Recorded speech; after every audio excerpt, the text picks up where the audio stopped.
It's time for another episode of the Sean Tabbitt Show, a podcast where I connect you with thought leaders from across the globe, digging into some of my favorite topics like personal development, marketing, spirituality, and pretty much any other shiny object that happens to catch my attention. Today, my special guest is my good friend Phill Urena, and today we're not going to be talking about a book. We're going to be talking about his near-death experience. Phill, I'm excited to share your story with my audience today. Welcome back to the show. It's good to always be with you, Sean. I love the opportunity for us to chat. It's always fun. Well, and I love, when I'm doing one interview and somebody tells me something either during the interview or outside of the interview, when it spurs another idea for another conversation. And we last talked just a couple of weeks back, and here we are once again. If you want to hear about Phil's experience with deliverance ministry, go back and listen to that previous interview. I think where I'd love to start this conversation, though, is hearing a little bit about some of the out of body experiences, I guess you might call them, that you were having as a child. When did those start? What did those experiences look like? Bring us into your world at that time. Well, they started probably between 4 and 6 or 7, somewhere in that time frame. There were several. It was not something that I experienced on a daily basis, but probably 3 to 5 times experience. They weren't scary for me as a child. I didn't really know any better. But that moved into some other things as I got older. I've almost died 5 times. Like the enemy's been trying to take me out for my whole life. But the first time I had it, I remember I was sleeping in my upstairs bedroom, and next thing I knew, it was like I was flying, and I remember kind of flying down the steps and going into my parents' room and seeing them sleeping, and walking around the downstairs and going into my brother's room and seeing him sleeping.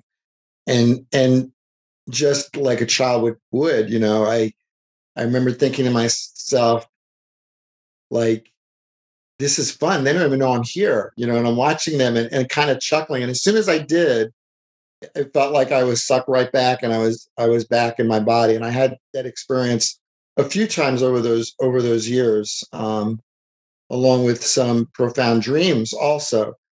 But probably the most impactful ones were when I was 15 years old. I had what they call a perforated appendix that had been leaking in my abdomen for about a week and a half. And my mom just thought I had some kind of intestinal flu for the first few days, except my fever spiked to 106.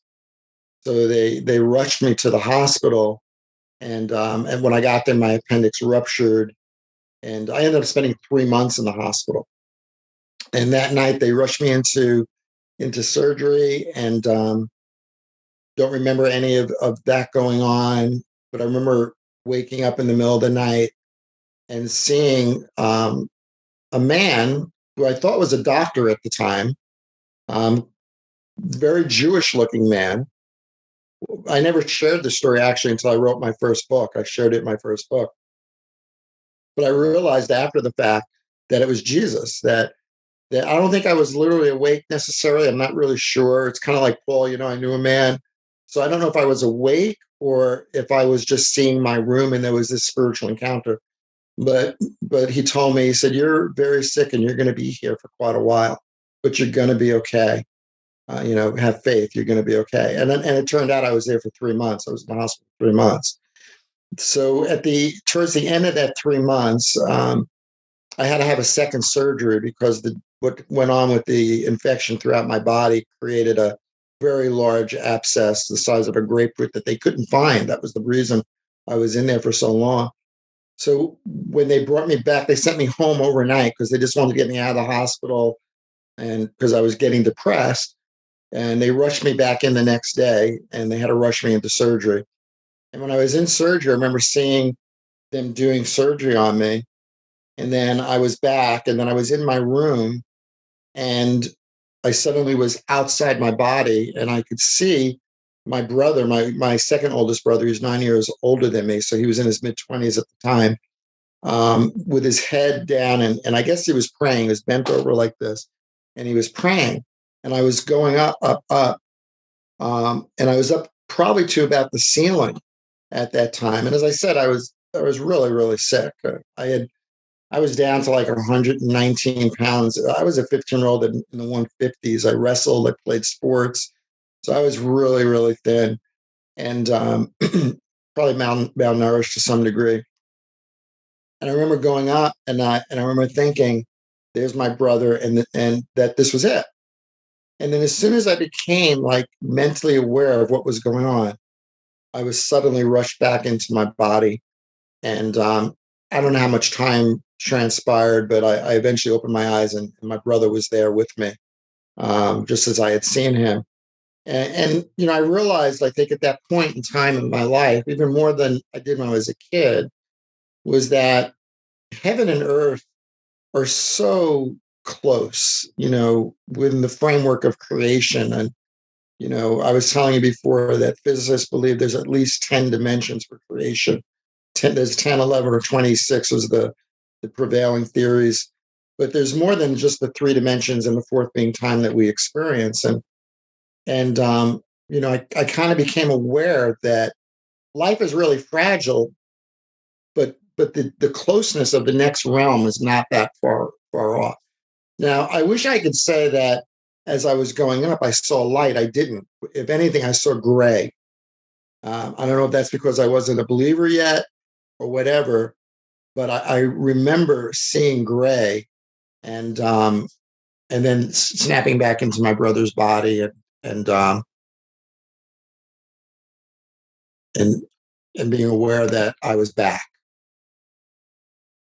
Well, and I want to back up a moment, Phil, into those earliest out of body experiences. Did those times, did those just happen spontaneously when you were asleep, or did they ever happen when you were awake? I'm just curious for a little more of that context. No, I never had an out of body experience when I was awake. Like when we're talking about that, it's something I am familiar with. You're really talking about Eckankar or astral projection.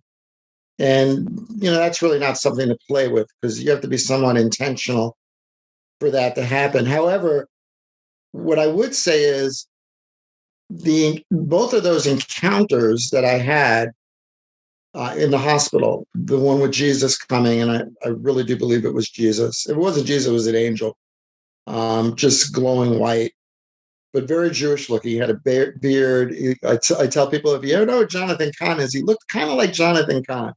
Maybe not quite as much hair as Jonathan, but very Semitic looking. And both those cases, whether I was awake, well, particularly that one, I could have been awake. It felt like I was awake. Certainly felt like I was awake and having this encounter. So I've had all sorts of those kinds of encounters in the middle of my sleep, where I feel like I'm awake, like I'm in my house, I'm aware of where I'm at, and I'm having a spiritual encounter with something from another place. Um, but you never really know, am I awake or am I asleep? But it feels like you're awake.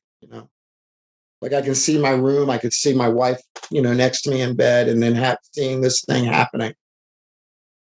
And Phil, we've talked about in previous interviews that I would describe it as God has given you the gift of functioning as a seer, so to speak, Mm. from a very young age. I mean, would you say that seer anointing, if you will, plays into even having those experiences at a young age?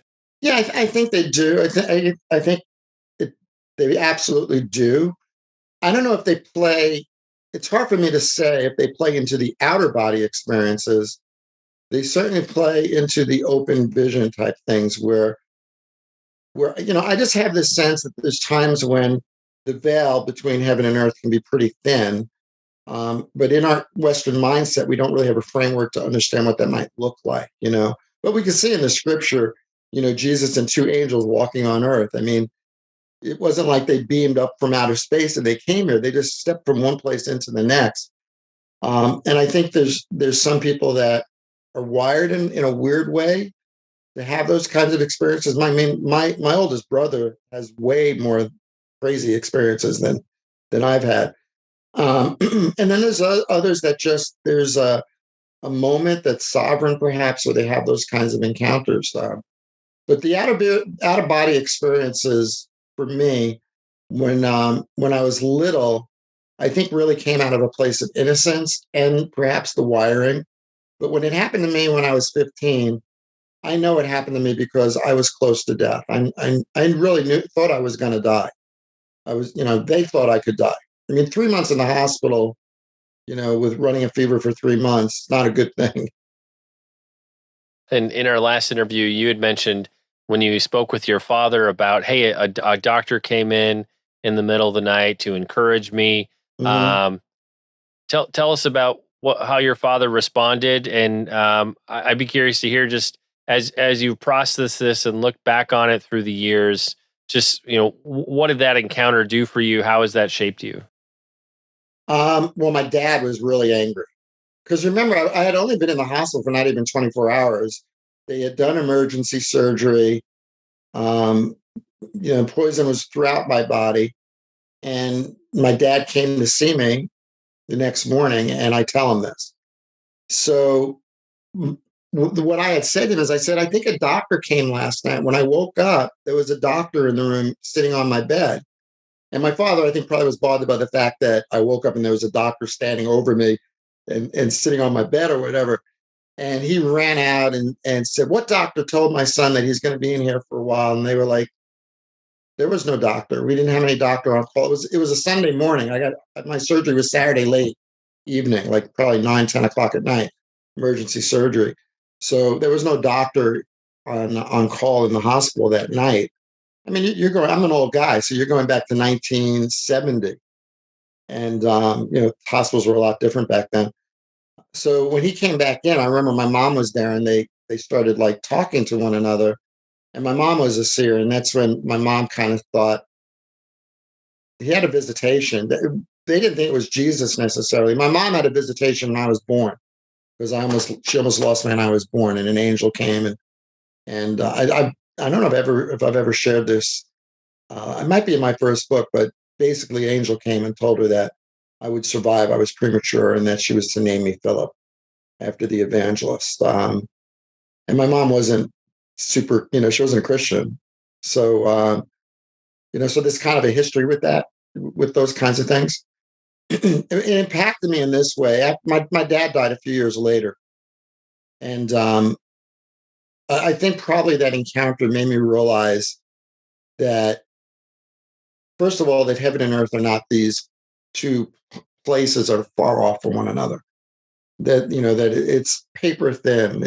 We're so close, and that God cares. That God, why did He step into my hospital room and give me that message? Just have faith in probably the scariest, or one of the scariest times in my life. Certainly the scariest up to that point in my life. And I think throughout life, it's kind of impacted me. Just I know no matter bad things get, Jesus is right there, literally. Like literally, I still believe that He can walk into the room any moment, or an angel can, or whatever, because I don't see it as there. Like these near-death experiences that we talk about. We like to. There's great stories, right? There's some books written on these wonderful stories. But I don't know that these near-death experiences are because you're nearly dead, as much as when you're in that place, you're so unguarded, you're so soft in certain ways that it leaves room, it leaves space for these spiritual encounters. And usually it's if you're a Christian, we mentioned beforehand that those that are non-Christian that have some of these experiences have some very weird perspectives on some of it. But for a Christian, I think it just shows you how close we are, to Him. How quickly. Let me tell you a really interesting story. So, my mom died in 2015. And as she's dying, we're in the room and we're worshiping and we're praying for her. Just a beautiful, beautiful moment, divine moment. At the same time, my son and my daughter-in-law are in Redding, California, and they're FaceTimed in so they could kind of be present.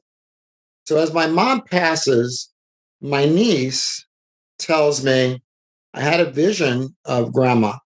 And in the vision, there was a city behind her, and there were these gates to the city, and I saw my uncle Frank and my grandfather, her great grandfather, come out of this city. They both believed in Jesus, and take mom and bring her into the city, and there are these people waiting for her. And they said, I saw grandpa, my dad, on the other side. Now, my dad died when I was 19. My daughter-in-law has never seen my dad. She's never seen my uncle or my grandmother, or my grandfather, rather. She doesn't know any of my family. They've even seen pictures of them. She's in California. She messages us later on, not knowing my niece's vision, and says, I saw grandma with a man, a younger man and an older man come out and meet her. And then they escorted her in and they brought her to another man inside the city.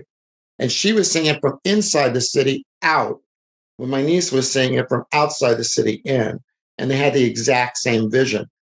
I really believe that is exactly what happened. I really do believe that. I believe that in that moment, we can have theological conversations about what is paradise and is it different from heaven or whatever. But I really do believe that they were both seeing into the heavenly realm in that moment, because we're not that far. We think we are, but we're not. I mean, I don't know how to describe it, but perhaps it's an overlay. In him, we live and move and have our being, literally in him. So all things are possible.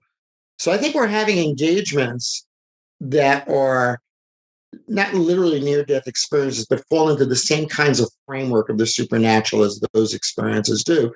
The only difference is, I think, when we're near death, there's a vulnerability, there's a higher sensitivity in the spirit realm. Like my mom, for the last 2 weeks she was alive, she was having all sorts of supernatural experiences, people coming into the room and conversing with her, different things going on, all good.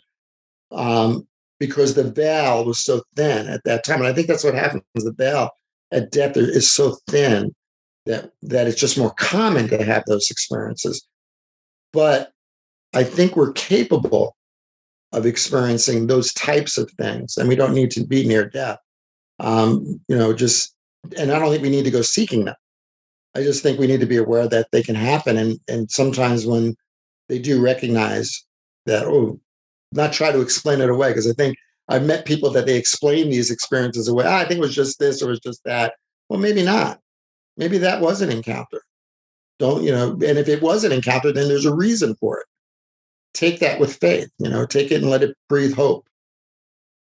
Well, I think a lot of people have encounters when they're children, like you had said, when we're in more of a state of innocence and we don't know any better, That's right. so to speak. And then as we become more learned of what's appropriate and expected in the world, we write those things off as childish experiences, or the memory fades, and we're just like, yeah, whatever, that was the thing. I liked the term you used of overlay. One of the interesting stories. So I recently did an interview with another Destiny Image author, Sarah Jane Biggert is her name, and she's part of Emma Stark's prophetic council across the pond over there in Scotland. And she has this story of seeing like these scorpion-like demons on people's backs as she's walking the streets of London, and sees these people that are being oppressed by demons, and all of a sudden. And it was really interesting to talk to her about that, because it wasn't like an open vision. It was almost like a thinning of the veil between the natural and the supernatural. And so she was seeing kind of this interaction of supernatural beings with the physical, the natural. And I've never shared this analogy, but there's a movie that came out recently starring Ryan Reynolds called Free Guy, and he is this guy who lives in a virtual like video game. He's a non-playable character in a video game, but he puts on these glasses of a playable character, and all of a sudden he can see all these things he could never see before. And that's kind of what I would liken it to. But so I really like the way that you described that. I'm just wrestling with that after my conversation with Sarah Jane. And any thoughts on that, and kind of that overlay kind of principle?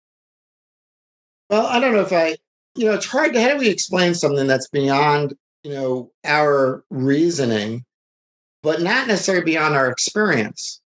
So we want to find, I'm a thinker. I think words are really important. So I try to find language and be mindful that it's not weird language, that it's practical. And so when I think about I see it in two potential ways. One is kind of like plywood, where plywood is layers of wood and they're glued together and they're inseparable. And the only thing that separates them is that very thin coat of glue.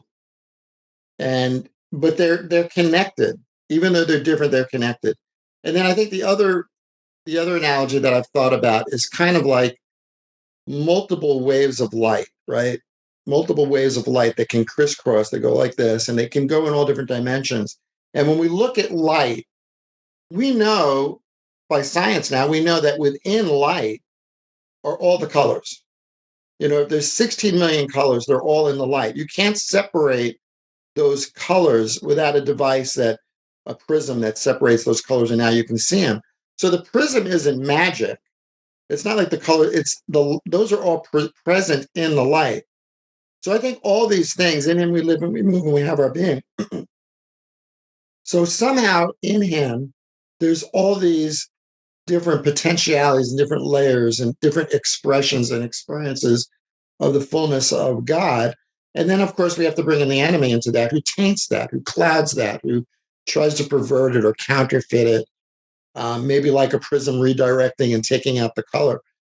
So we live in this creative universe that's beyond what we can touch and feel and see. But that doesn't change the fact that we live in it, because we can see in scripture that's a reality. Angels don't live in our universe, right? And yet angels stepped out of that place and sat and had a meal with Jesus and Abraham. Like, how the heck does that happen? I mean, think about that. That's, in our mind, that's crazy. But what we do is we try to conform and explain that story away. The world does, not necessarily believers, but the world does. Oh, that couldn't possibly have been that. It was probably this, right? But we know clearly that's not the case. So getting back to near death and heaven experiences, why can we not have it go the other way around, where suddenly we're able to engage into a heavenly place? Paul talks about that. And Paul's so careful how he unwraps it. He says, I knew a man who, whether in the flesh or out of the flesh, went to the third heavens, right? And he's not even directing it towards himself, but we know it was saying, well, hey, how did that happen? That he probably got killed at least once, if not more times. I mean, he was stoned several times. He was left for dead a few times. He was left out in the water a couple of. I mean, chances are Paul died somewhere. So did it happen when he died, or did it happen some other way? We don't really know the specifics of it. But I don't think it had to be when he died. I think that, I mean, I know prophetic people. I know some people think it's weird that have had those kinds of encounters. So I think near-death experiences, this may blow up what you're going after with near-death experiences, but I think near-death experiences are not near-death experiences. They're encounters with a realm that is a created supernatural realm that we're just not sensitive to or experience. And you don't have to be near death to experience it, but because you are near death, that veil becomes thinner because of the transition that's going to happen for us. So we have these encounters. But I've known people that have had those kinds of things. I mean, I've had visions of heaven, of the same scene in heaven, the same exact geography in heaven. I've had that many times, and one of the most profound times was my father-in-law was dying, and I saw that scene, and I saw Jesus come and take him and bring him to this city, maybe the same city where my niece and my daughter-in-law saw my mom go. I mean, so I think that's more real than we realize. We kind of think of that as some kind of other reality, but that's only because we're limited by our senses, and we're not really very open to understand that there's something bigger than that. And again, I want to be really cautious for those who are watching. I am not saying we try to make these things happen. That is really dangerous. That is sinful in my mind, because you're breaking outside of the framework of where we're confined to, basically, where we're put to. So I know I knew people when I was when I was a new ager and into transcendental meditation that did astral projection. And it was never good. It was never a good thing. It started out as a high, but it was never a good thing because we don't have the authority to do that. But I think there's certain times where God just intervenes, he just sovereignly moves. And then other times when you're on near death where the veil is thin. I watched my mom go through it for about a week and a half where the veil was so thin. She would be here with me 100%. And then all of a sudden she'd be talking about people she's seeing and having conversations with people and stuff like that. And she wasn't losing her mind. I think the veil was that thin. Well, I think to some degree, what you described earlier, we're in that almost like I can liken it to that state where we're kind of in between waking and sleeping, Mm-hmm. where again our resistance is to a level of almost non-existence. Like we're not resistant in our mind to things, Mm-hmm. therefore we are open. I don't. Open isn't exactly the right word to describe what I'm thinking of, but I would liken it to that to some degree. In terms of your encounter in the hospital and some of the things that you experienced growing up, how would and if we look at it from a purposeful perspective, how did God use those to prepare you for where you'd eventually go in ministry? Was some of that a faith building sort of a thing for you? I'm just, on this side of it, how did God use those experiences to impact where you are today? Well, I think probably a couple of things. I think, first of all, probably instilled in me a faith and a hope, knowing that there was something more than just what we experience here. So it made me a searcher for truth. It made me one that wanted, it also, I think, put in me a guardedness that I wasn't willing to just go with an experience. Because I could have had a lot of experiences through the new age stuff. I mean, I could have, but I wanted what was real. I wanted what was authentically God. And I think because of that, because I questioned everything, I'm a critical thinker. So even with when people were having experiences that were part of the new age, I would always be critically thinking about that. Okay, but where did that really lead you to? What did that really say to you? How did that really impact you? Did it change your life? Because I didn't see change. I still saw, and particularly one guy that I knew very, very well, I still saw anger. I still saw, a lot of self-centeredness, selfishness there. And I thought, well, if this is real and I believe there is a God, then there should be some kind of transformation that comes out of that.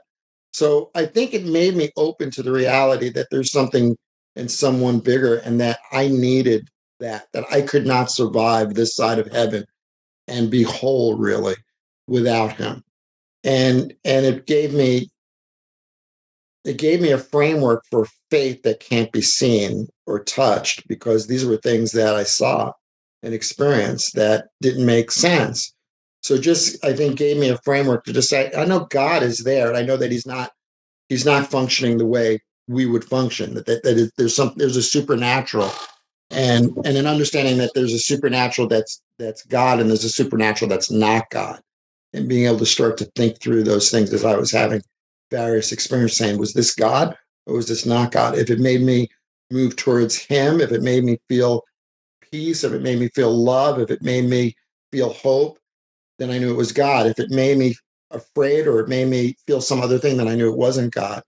So that when I had my encounter with the Holy Spirit, it was so supernatural and so clearly God that I was all in. There was no turning back at that point. And then after that, there was just a process of friendship with him where we just had an ongoing conversation and ongoing encounters in different ways that just drew me deeper and deeper in. So I could never be a non-charismatic Christian. I think there's a lot of charismatic that is charismania. I think we have to be careful that we just don't chase after experiences, because experiences can be, like popcorn. They taste good for a while, but there's no nutritional value. I want the real thing. And I think because of that, honestly, Sean, I think because of that, I know a lot of people have had a lot more experiences, and a lot of those experiences have been like wonderful, and a lot of them they've had to cut the fat off of. I haven't had really, I would say, any experiences that I had to cut the fat off anything that wasn't legit because I don't get them all the time. So when I do get them, I know that it's God. I know it because I'm not looking for it. I'm open to it, but I'm not looking for it. So I had an experience once where I was in my bed and I just woke up because there was a light in my hallway. And I got up on my knees. My wife was in bed next to me, and I saw an eagle, beautiful eagle, flying right down the hallway and then hover right over me. And it just was going like this with his wings right over me. And it was made of light. It was I don't even know how to explain it. And eagles often represent for us in the charismatic Pentecostal world, at any rate, the weird world of Christianity, the prophetic. It represents prophets or whatever. And I don't know what that was. I know that it impacted me, and that there was a sensitivity, and actually there was a transition that occurred in my life right after that in authority, promotion into authority. It happened right before I was ordained. So maybe it has something to do with that. I don't know. But because of those other things, when that happens, I don't reason it out, but I also don't make it more than what it is. And I'll go to the Lord and say, "What was that about?" Sometimes He doesn't tell me. Sometimes I just have to learn. I just have to live that. Hey, I just saw something that was in the spirit realm. I don't know how, and I'm not going to get worried about it. I'm going to stay the course. Well, whether it's encounters we have or prophetic words somebody speaks over us or things we had revealed in prayer, I find it often makes sense in hindsight more than it did at the time that you were experiencing it. Phill, one thing I want to ask you about related to, I always describe it chasing shiny objects, and that's in my intro. That's a throwback to a pastor who subtly had a sermon all about me, although he never mentioned me. That was actually when we left to go to the vineyard in Champaign. He was not happy because we were chasing shiny objects by going to Putty's ministry school, which I thought was A ironic. corrective And sermon, yes, an anonymous corrective I remember sermon. standing in the back of the room like he's totally talking about me, but not using my name. That's weird. um, but just kind of that balance, because I feel like we get excited about the shiny objects of the gifts and things manifesting, and it's interesting, it's intriguing, and so we can be very attracted to those gifts. But it's better to go, in my opinion, go after the giver of those gifts, and just I always like Chad Norris's illustration of going so high on the mountain and being so close to God that the only way we can survive is if we live in His nostrils. It's the only place that there's air. Kind of a Mhm. weird illustration, but it works. Because I feel like if we pursue the giver of the gifts, all those things are going to manifest normally, just Mhm. life normally because we're in His presence. So just that, for I guess for younger guys like me or younger who maybe we came into this because we were attracted to the gifts that we saw manifesting, we wanted to operate in those. But I feel like we can fall into a ditch where we're moving and stuff, but we don't even hardly know the giver. We just want to stay in the place of operating in gifts. What's that balance there that you've discovered through the years? Well, I think in some ways uniquely because of what I grew up in, the supernatural was always part of the framework of my paradigm. So it wasn't something like I saw as sparkly new things. It was just a reality. It was a worldview that was there. So that when I came into the kingdom, I really wanted Jesus. I really wanted the Father, Son, Holy Spirit. I wanted to understand. Like I said to you, I'm a critical thinker. So I'm open for discussion on any topic, but I'm going to question it. I'm going to wrestle with it. And I'm particularly going to wrestle with it and say, does this line up with what I know of the word, what I know of the scripture? But what I would really agree with you on is I sometimes take some of those little encounters I've had, those experiences I had kind of lightly. I mean, when I almost died in 2015, I had an aneurysm in the brain. I had 2 days of visitations that were probably amongst the weirdest things I've ever experienced in my life. Beautiful, but weird. And I'd unwrap it, but that would be another 10 minutes. But just so many layers of what was going on, what I was seeing. Um, because of, in this particular case, I believe because of the worldwide prayer that was going on for me. I think there was so much, they were praying at Bethel, they were praying at Global, they were praying. I had friends overseas praying. People that I met at a conference I spoke at, sending me Facebook messages that I honestly didn't even know who they were, that they were praying for me. And I think there was just beautifully the body of Christ just praying for me. First of all, it was so humbling because I'm not a somebody, in terms of how we think of that. But I think it thinned that I think the veil was thin, and I was seeing some things that were spiritual. So when those times have happened to me, because I've not looked for them, because I've not gone after them, they become significant, and they cause me to go and say, Father, what is this? Jesus, what is this? Why is this going on? And what does this mean to me? And sometimes I get an answer, and sometimes I don't get an answer. When I don't get the answer, I just say thank you, because it's always encouraging, and when I do get an answer, then I know that there's a response that I'm required to have for that. I don't know if that answers your question or not. Yeah, yeah, I think it does. Well, and I always feel like it's important to try to stay in the place where we're always curious, we're hungry, we're humble, and just to not lose that wonder. Mm-hmm. On the one hand, I've encountered people who are early in their journey and they're just so darn excited about anything and everything that God's doing. And it's sad if we get to this place where it's just all common, and we lose our excitement, our enthusiasm about it, or we get to a place where we think it has more to do with us being special or operating and moving in something that, but for Mm-hmm. God and God's power working through us, it wouldn't it couldn't happen anyway. And so I'm always excited when I meet men and women who are 10, 20, 30 more years further down the path than me, and they haven't lost that childlike wonder or enthusiasm or excitement to be about what God is doing. That gives me hope. It gives me something to shoot for. Gosh, well, when I'm 50, when I'm 60, when I'm 70, God help me to have that childlike awe and wonder of what you're doing here, expanding the kingdom. And so it gives me something to shoot for. Almost time for us to wrap up, but Phill, I know you have one more story that you'd like to share with us. So share that with us, and then we'll be all Well, about done. before I share that, I just want to say this. My mom was 92, and she still was in wonder. She was still right up until the last day experiencing things and seeing things, and watching that happen was really fascinating and beautiful. So I don't think we're ever going to be beyond the potential of wonder, of the depths and the layers of relationship with God.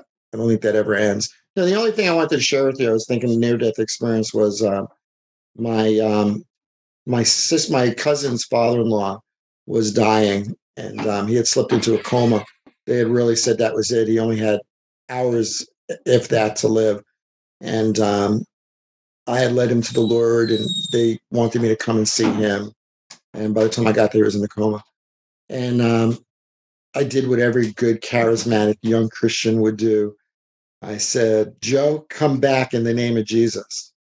And he sat up in the bed on his elbows, looked me straight in the eye, shook his head no, and laid back down again. And I realized at that point that for a believer, I mean, that could have been a near death experience. He was awake, but he did not want to come back. He wanted to stay where he was. And so I use that sometimes, the framework near death experience, because some of us, when you hear my friend Ed's story that you talked to today, he had a choice. He could have stayed. He chose to come back. So that just shows me how thin that veil is. So for people listening, what I would want you to take away is not the wonder of near death experiences, the sparkling things of near death experiences, but for you to understand and know that God is so close to us every moment, from every moment to every moment. There's never a time that he's more than a breath away from us, right? He's touching us. And that means that a near death experience is not anything we should ever be afraid of, or a death experience, because everything for us is life. There's no death for us. There's only life. And that last story showed me that, because when he said no, he was back, dude. I mean, he was here. He was breathing, looked me right in the face, said no. and almost like terrified, like, no, are you crazy? I don't want to come back here. I like where I am. And it just made me realize, that this is not something that we need to be afraid of. And it's certainly not something that we should be overly fascinated with because it's really quite natural because the veil is that thin. Yeah, that is one of the things that has been interesting the last few months talking with people who've had near death experiences and heaven encounters is they almost all have an ache. They long to be back in heaven. Like that's something that they can't shake the rest of their earthly lives.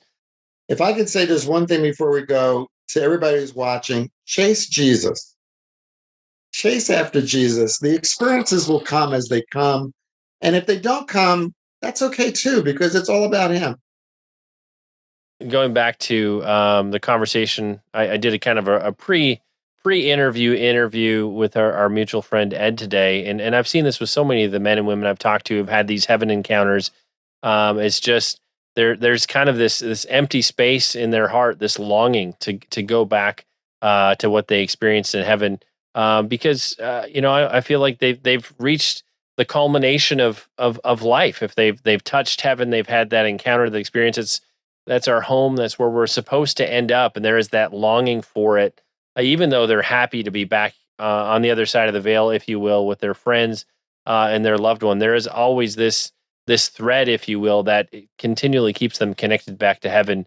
That's just been an interesting phenomenon with all the different folks that I've talked to this past year. Phill, in terms of people connecting with you, finding out more about your books, your ministry, all the things, where do we discover you on the web? On the web, you can go to kingdomconvergence.com, and that's our ministry here in the New York metro area. You can go to Facebook, Kingdom Convergence Inc. on Facebook. You can go to my personal Facebook ministry page, just Phill Urena, Phillurena, on Facebook or Instagram. And you, of course, can Google my name. You'll find a whole bunch of stuff. You go to our YouTube channel, Kingdom Convergence YouTube channel, for some of the interviews that we do, and other places where I've taught. Yeah, but kingdomconvergence.com is probably the easiest place to go in Facebook. And like we do with every episode, we'll make it easy. We'll have links to the places you can connect with Phill and places where you can pick up copies of his books as well. Phill, I want to say thank you so much for sharing with us today. As always, it's been an honor and a pleasure to have you back in the show. I love being with you, Sean, anytime. Bless you.